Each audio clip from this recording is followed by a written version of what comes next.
Hey guys, Amy here. Welcome back to my channel for another video. I am back, of course, with another vlog style video. Am my camera straight? Is my camera straight? Back with another vlog style video. Of course, guys, I am going to be vlogging my day as a digital marketing specialist. As you guys know who already follow my channel, I specialize in social digital marketing. So paid ads is my bread and butter. That's my thing. That's what I love to do. And so we're talking Facebook ads, Instagram ads. I do dabble into SEO and things like content marketing when needed. But yeah, that is what I'm all about. And I want to pretty much just show you guys what I'm doing on a day-to-day basis. So I've been getting a lot of feedback. You guys know I just started my channel, at least this kind of content. I started this kind of content not that long ago, but I have always gotten like a lot of questions being a woman in digital marketing, especially a woman of color in digital marketing, because it's not a lot of us in that space. It's not a lot of women. And then, you know, add being a woman of color on top of it, I've just got a lot of questions. And a lot of people always ask me, how is it? Things of that nature, which is why I decided to start my blog channel about the day in the life of digital marketing. So I also got a lot of requests to show exactly how I would set up an ad campaign, like a foundational kind of like a tutorial basically on how to set up like Facebook ads, Instagram ads, and Google ads, which I will do. So if you guys want to see that, like me teaching you how to do it instead of me just like vlogging and talking to you guys, you actually want me to show you how to set up an ad campaign, definitely stay tuned, subscribe, like, comment this video, because those videos will be coming in the next couple of weeks. But yeah, I'm just gonna go ahead and get started with my day. So currently, you guys, it is 9:53 a.m. I did wake up at 7:30. I woke up at 7:30 because I had a meeting at 8, and I was going to let you guys into the meeting, but it's pretty boring. Like, we just go over what happened, like what we need to do for the day. So I didn't say anything on the meeting, so there was no point of me even getting you guys into the meeting. And so then after that, I just threw something on, and then I went to one of my customers or my clients' places of business, which is right down the street from me. I had to help him get set up on Shopify because I am going to be running ads for him to his Shopify store, but he wasn't sure how to set up Shopify so that he can add his products onto the Shopify store, so that I can send ads, so I can send the people to that site. So I'm going to be running the ads. They're going to go to the site and purchase his products, but he was having some challenges setting up the Shopify store, and because his business was right down the street, I just went ahead and did that. So I met with him at 9. It's now 9:54. I'm back home and I need to start my work day because I am a little bit behind. So today on our agenda, we don't have a ton, but we don't have like not a ton, if that makes sense. Like, it's very balanced. Like, I don't feel overwhelmed by the workload that I have today.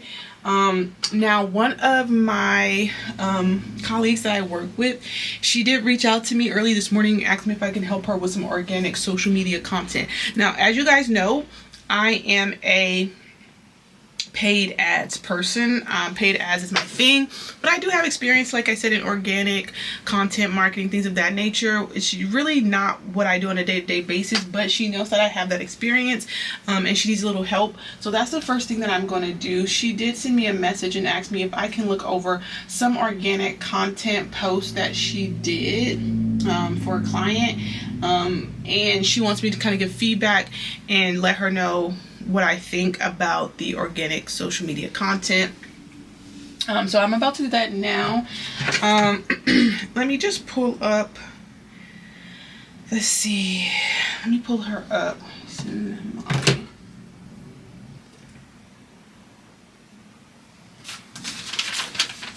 Okay, so basically what we have here is she has like a spreadsheet, not a spreadsheet, it's a Google document. On this Google document, she's essentially showing me all of the posts that she created. So I have the post here on my screen, and basically she wants me to go in, look at the post, and basically give my opinion on the post based from my experience. And she did let me know that a couple of the tidbits were this client that she's working with, they are looking for engagement. They're not looking to make sales. They're not looking to get leads or anything like that. They simply want engagement for their brand.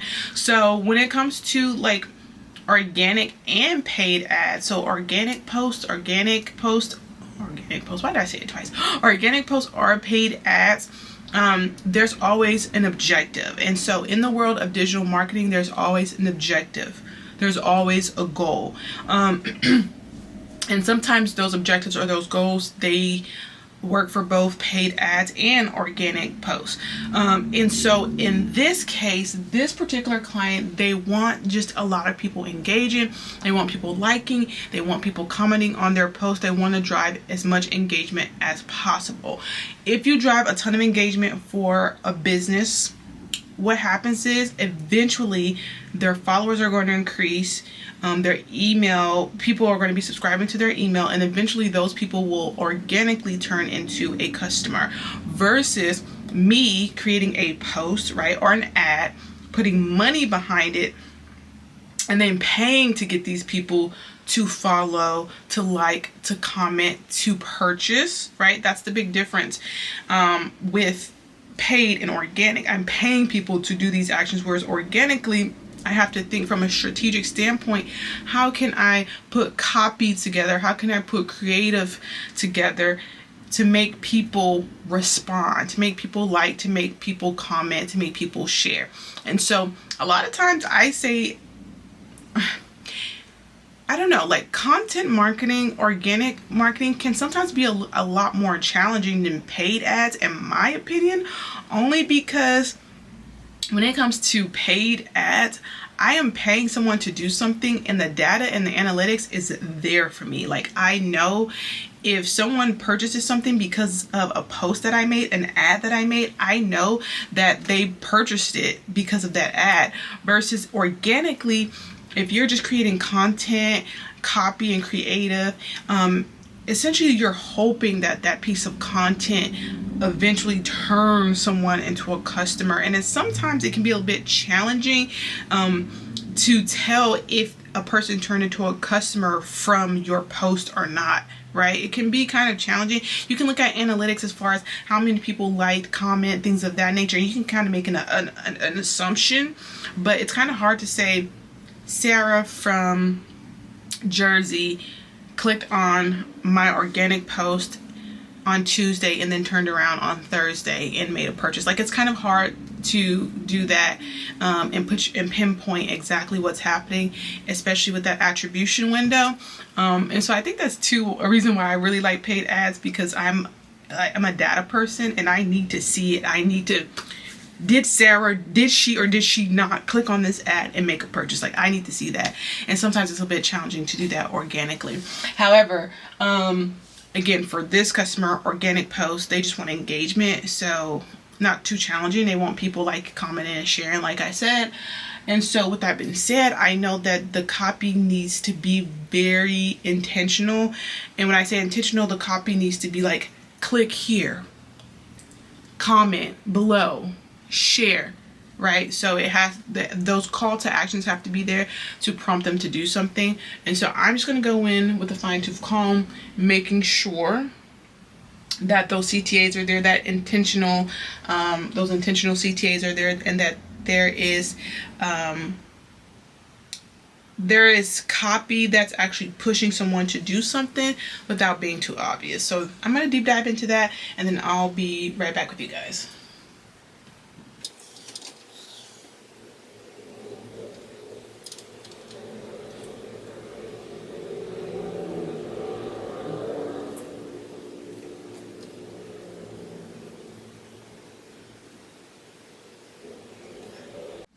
Alright guys, so just like I thought, there was a lot of CTAs missing from the post.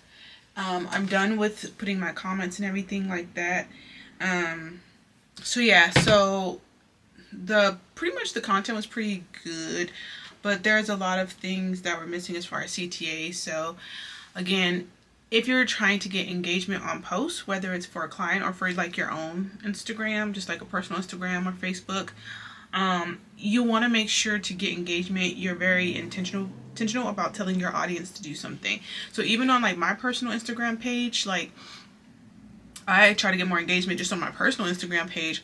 I'll be like, oh, I went here, I did something, comment below if you've ever been here, right? So like, just so you guys know, personally, if you're trying to grow your Instagram or a client's Instagram, engagement is one of the best ways to do it, an engagement post, but you have to tell people what to do. You have to tell them to like, you have to tell them to comment, you have to tell them to share, like you have to tell them to do the things that you want them to do to get the engagement. Because the thing about it is, a post or an ad, both of them, the more engagement it has, the more the algorithm moves it, right? So if there's like constantly being if the post or the ad is constantly being shared, comments are constantly being posted on the post, Facebook and Instagram will see that. They'll be like, okay, this is a popular one, this one is engaging, this one has good engagement, I'm going to keep pushing this one to the top of people's feed. So just a little tip there. So for the most part,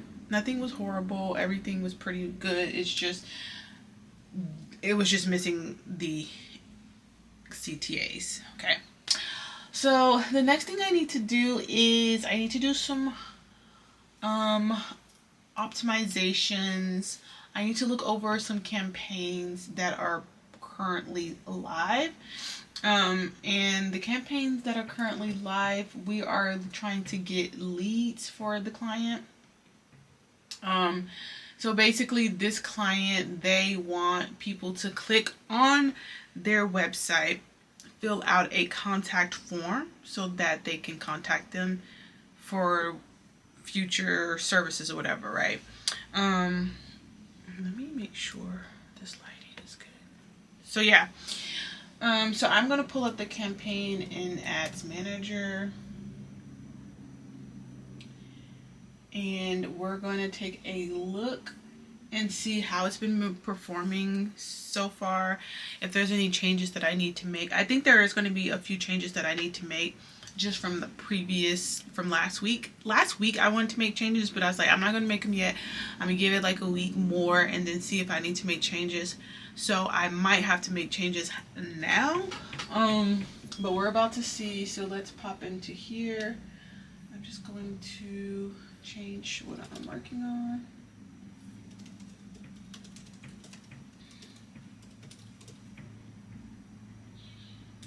So just so you guys know, when you're working with paid ads, you really do have to keep changing things a lot.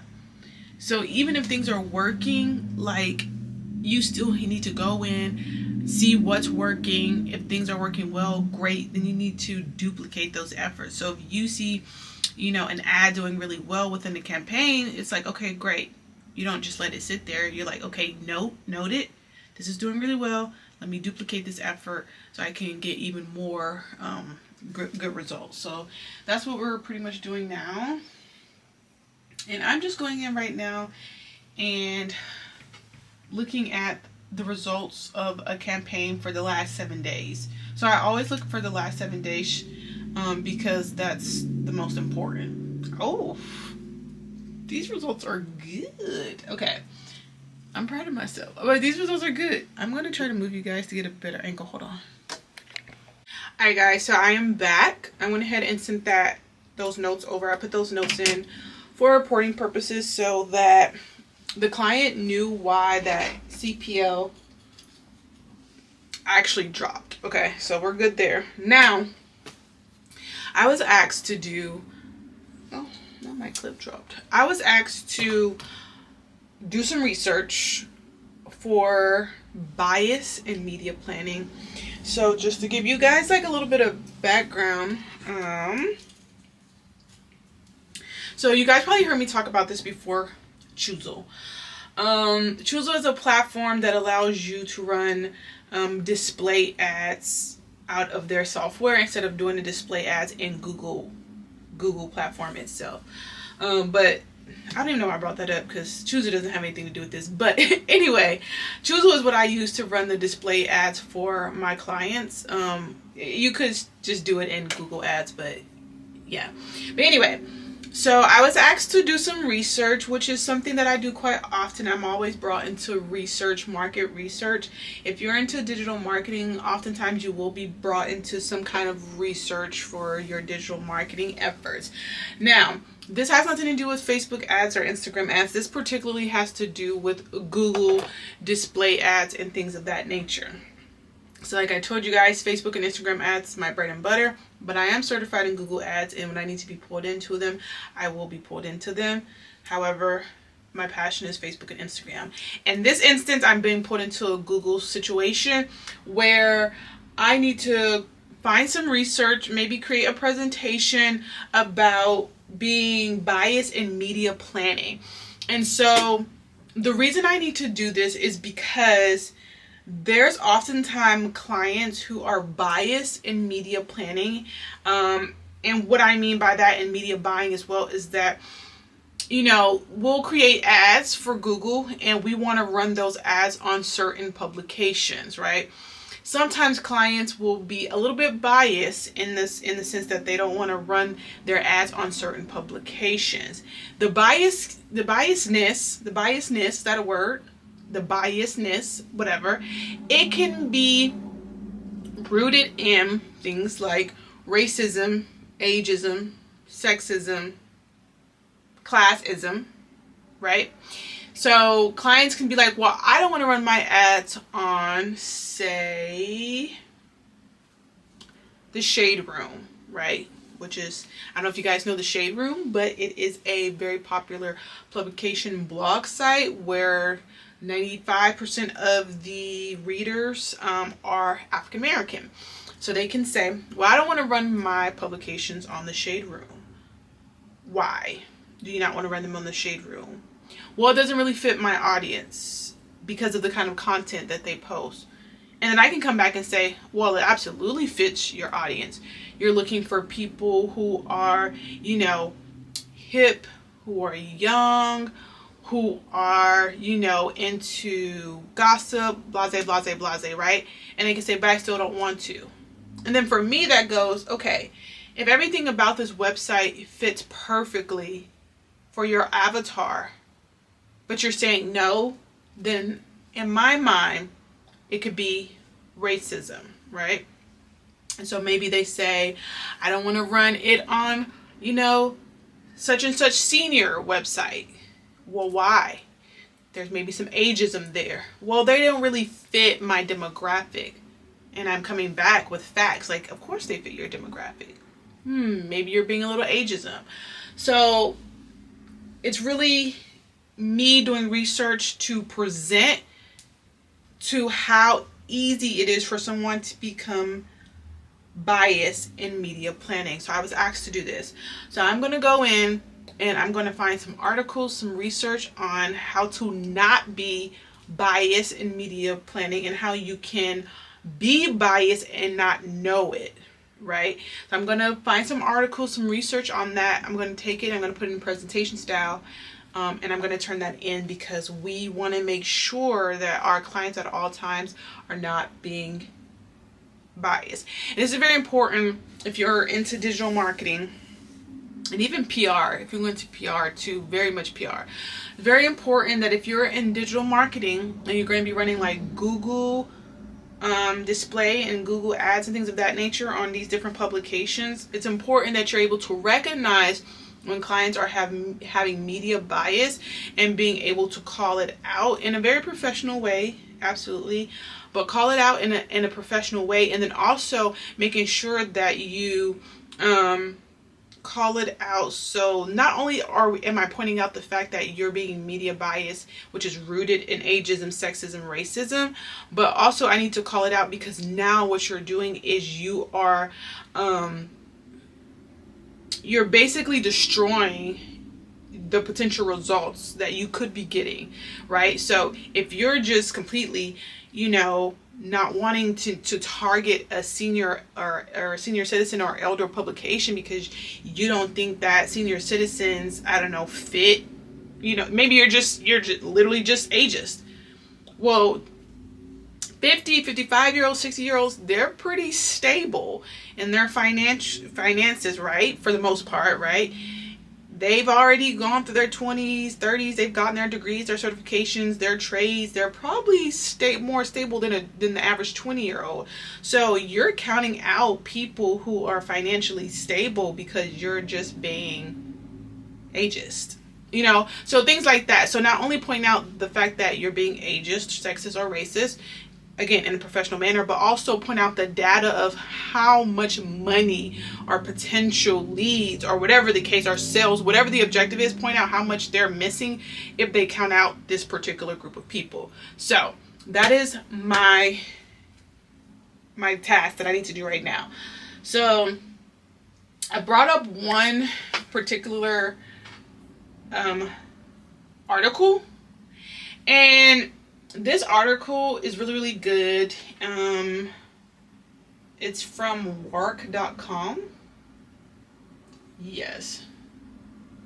But pretty much it just tells us, like, as humans, do we ever really make completely unbiased decisions? Can we ever truly put ourselves in someone else's shoes? And she talks about how the human brain is like a machine, right? It's a complicated machine with a whole host of like hidden biases that's built up over years of personal experiences and encounters, as well as like your upbringing, like how you were raised, where you were raised, things of that nature, your religion. So in our mind, we all have these biases, whether consciously or unconsciously, that we have to be aware of. And then she even went to say that if you just do a quick look on the internet, Wikipedia, whatever, you'll see there's over 200 different types of biases, all classed under one heading, which is a cognitive bias, right? So confirmation bias, for example, leads us to look for data patterns that prove a hypothesis, right? Or support an existing belief. So in our minds, we are trying to confirm our biases all the time. Like, we're always trying to confirm our biases. If we're reading through an article, you know, we're reading a book, we're looking at a movie.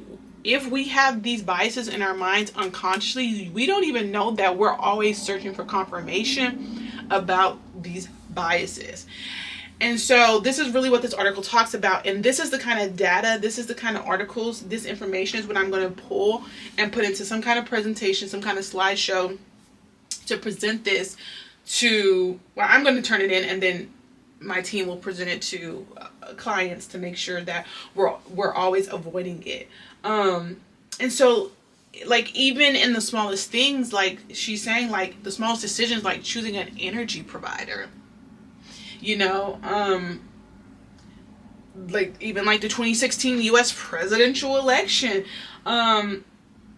familiarity. I never said this word right, but familiarity bias is one thing also that is important when it comes to media planning, because that means that things that are familiar to us, they hold greater weight in our mind, right? So this is why it's so important for, like, digital marketing is not just digital marketing itself. Like, you have to get deep into it, like, you know. So the fact that things that were familiar to us hold greater weight in our mind,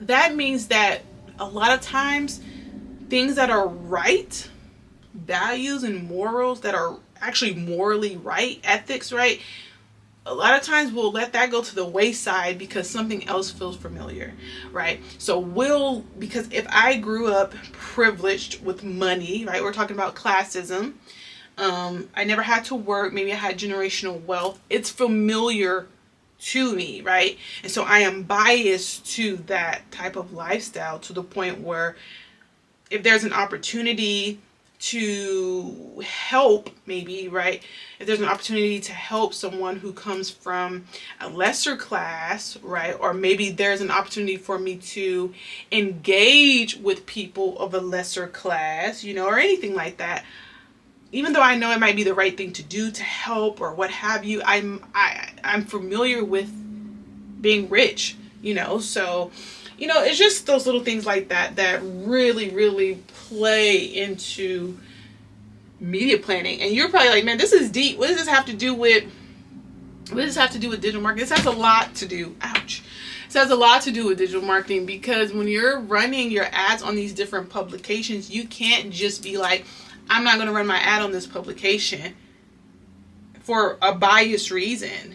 You know, we can't just count demographics out. We can't just count publications out because of these unconscious biasness. Is that even a word? I keep saying that. But anyway, these unconscious biased thoughts in our heads. So we want to make sure media plans are not skewed by biases, guys. We want to make sure it's not skewed by bias. And so I'm going to take things like this article and the points that I just made, this article just made, and put it in presentation. So I'm going to do some digging, find some more articles, and just put it together. Try to go ahead and get that submitted. When I'm done, I will come back and show you guys what I put together and what I'll be submitting over, so that our clients can kind of see where we're coming from about being biased in the media. So I'm going to get to work on that. Yeah, so I'll show you guys what I came up with.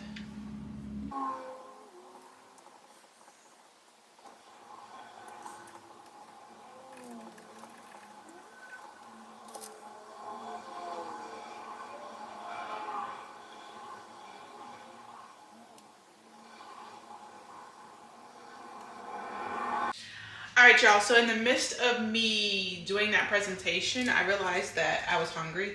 And it is lunchtime. It's 12:17. All I had this morning was a bowl of honey bunches of oats. So, yeah, I'm gonna make some lunch. Just so you guys know, a lot of you guys were like kind of asking me to do like more lifestyle stuff. And I guess like my health and fitness is part of my lifestyle. So, usually for lunch, I would do one or two things. I would either DoorDash some lunch if I'm really busy, and I usually DoorDash Chipotle, like a Chipotle bowl with just like chicken, lettuce, salsa. I usually try not to do dairy, so like no dairy, no sour cream, cheese, nothing like that.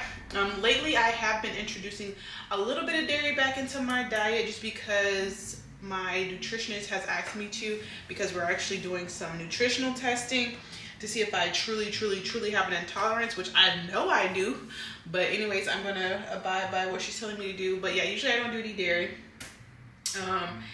And so yeah, I'll either DoorDash like a Chipotle bowl or some kind of salad.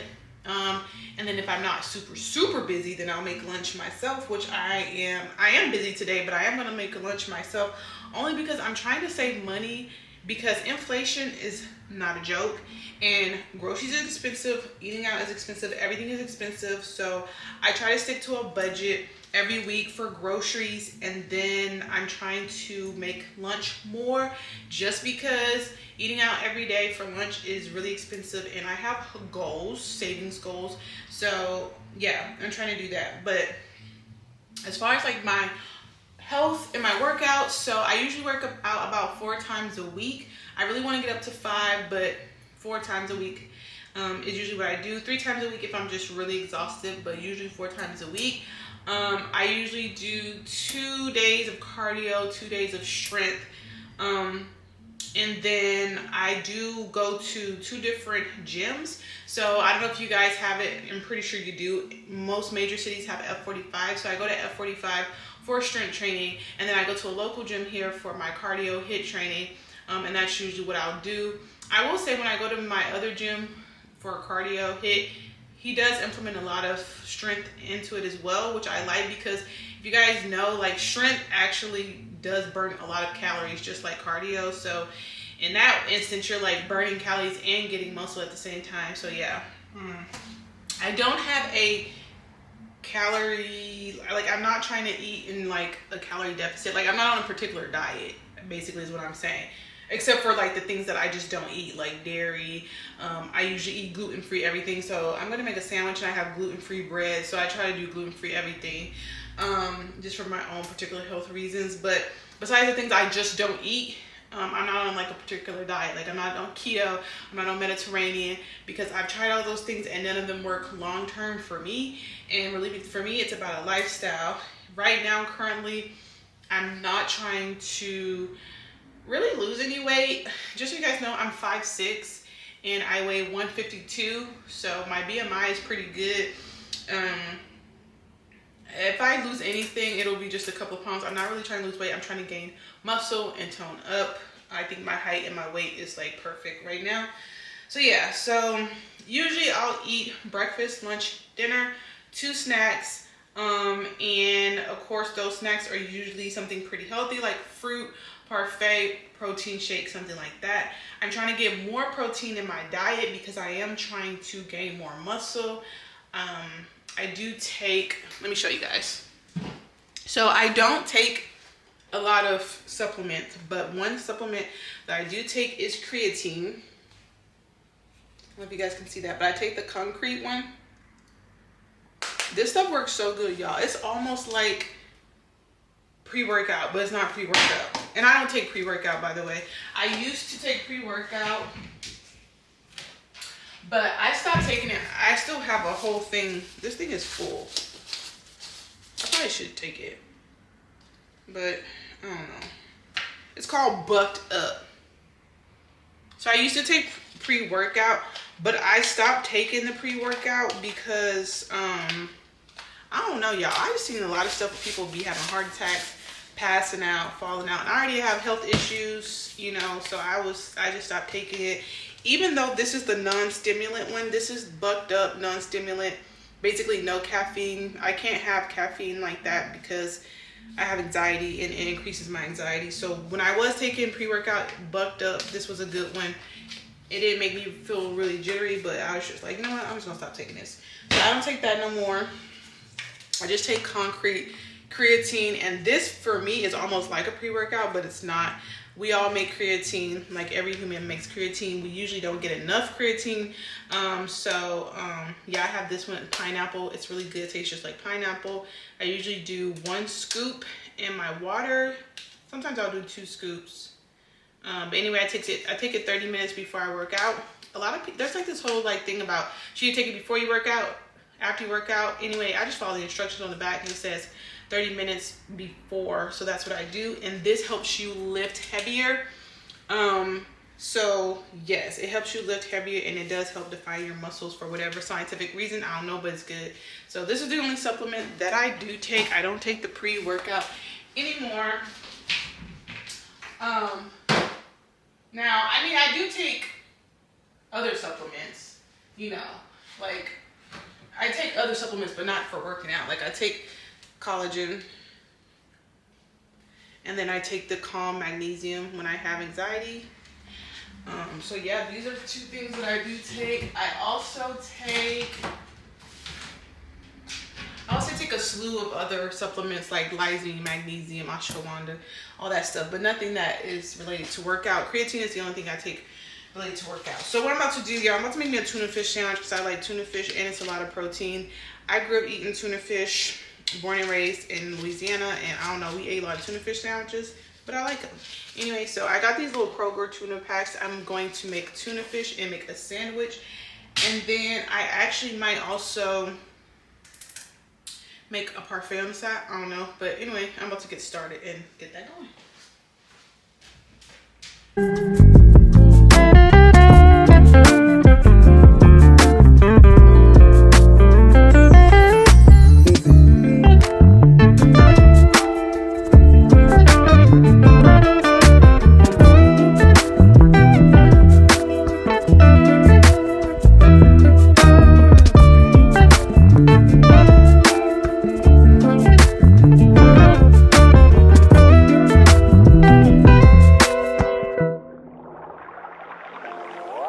I try not to eat too much dairy.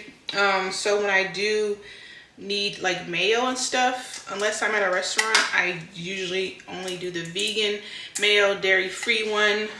So this is when I use vegan mayo, spread and dressing. I think I get this from Trader Joe's or Whole Foods. I can't remember. I think I get this one from Trader Joe's, but I mean, it tastes just like mayo, honestly. But that's the one I use. I really like it. So I put mayo in my tuna fish, and then I put mustard, and I get this from Whole Foods. And then I will put an egg, 1 boiled egg, chopped onion, and relish, which I don't think I'm gonna put relish today because I can't find it. And then I put that on a toasted gluten-free bun, and then that's just how I do it. So yeah, I'm waiting for my eggs to boil, and then yeah, I'm gonna whip it up. All right, y'all, I'm back. So I'm funny because the whole point of me like vlogging this whole thing of me like making my food was to show you guys. And I literally made my tuna fish sandwich and ate the tuna fish sandwich, and then I realized that I didn't even come back on camera. But anyway, clearly I was hungry. So basically my tuna fish, I put tuna, vegan mayo, mustard, and an egg. Sometimes I put onion, but I didn't do onion. But I am going to make a parfait too because I'm still hungry. And oh no. I'm going to make a parfait because I am still hungry. Hold on one second. I hate when it has the little chunks in here. There we go. I'm just going to put some yogurt in a bowl.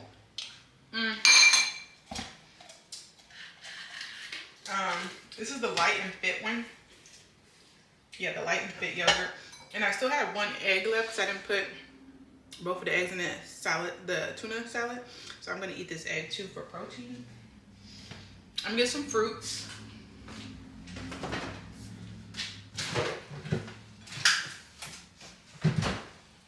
So I'm just getting some blueberries. They're already washed. I washed them earlier.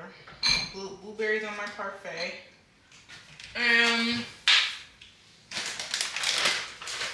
Granola.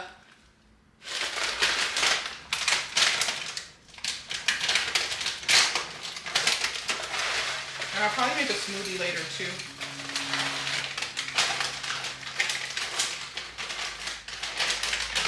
So granola, put these back up.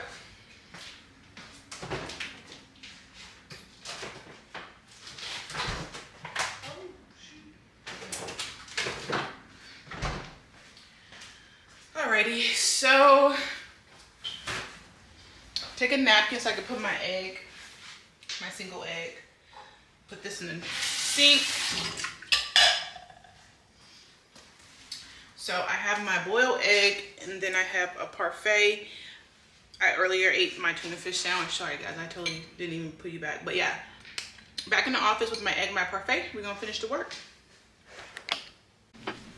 Hey guys, I'm back. So I just finished my slideshow. It's not that long. It's literally like just a few slides because they didn't even want it to be that long. They just wanted it quick, concise, to the point, and short. So I did finish that. It's right here. Let me see if I can bring you guys closer. And sorry for my dirty desk. I'm so embarrassed. But yeah, so it's just like a little quick slideshow, bias in media planning. And I just put like a sub headline that says how to avoid bringing biases to the interpretation of campaign data and planning, which is super important. And then I just laid out the problem. Let me see if I can zoom in for you guys. Hold on. Oh shoot. Okay, so the problem obviously is that while media planners obviously strive for objectivity, certain biases can influence their decisions. And then I just put the different kind of biases that you can have. You can have confirmation bias, audience bias, media bias. Confirmation bias is that media planning bias can arise from confirmation, where planners tend to seek information that confirms their pre-existing beliefs. Audience bias can also manifest, which occurs when planners make assumptions about the target audience based on stereotypes. And then media planning bias can be influenced by the inherent biases within different media channels themselves. Then I put a solution that it's important for us to be aware of the biases and try to mitigate them by being open-minded and data-driven. And how we would implement this is conduct thorough research, diversify information systems, challenge assumptions, use data-driven decision-making, and then test and iterate. And then I just put some articles so that they can, you know, look at the information for themselves if they don't believe what I just said. So, yeah, that's pretty much that. That pretty much is done. For the rest of the day, I do need to finish up some reporting. So I have 2 or 3 campaigns that needs reporting. I need to look at the campaigns. I need to see how they've been performing. Oh, I need to charge too. I need to see how they're reporting and how everything's looking. I'm going to charge my camera real quick. I'm going to do one of the reports to knock it out. I'll do the other two when I'm finished charging. So I'm going to go ahead and dive into that. And then we're going to try to get a workout in before swimming. I forgot I have a doctor's appointment at 4:15. I have to get an ultrasound of my leg because it hurts. So they're going to check that out. So yeah, we're going to try to squeeze it all in. So yeah, let me charge you guys, work on one report, and then we'll be back.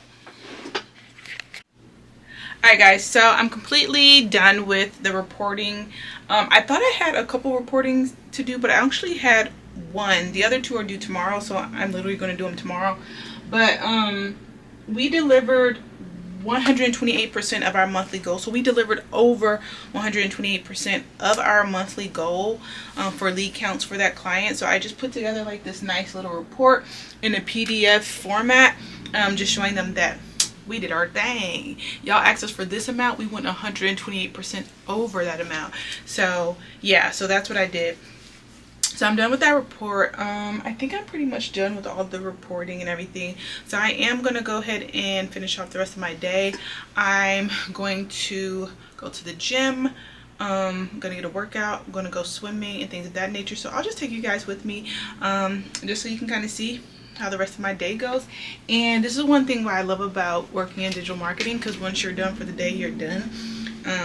Especially, well, it depends on your company, but most companies are like this.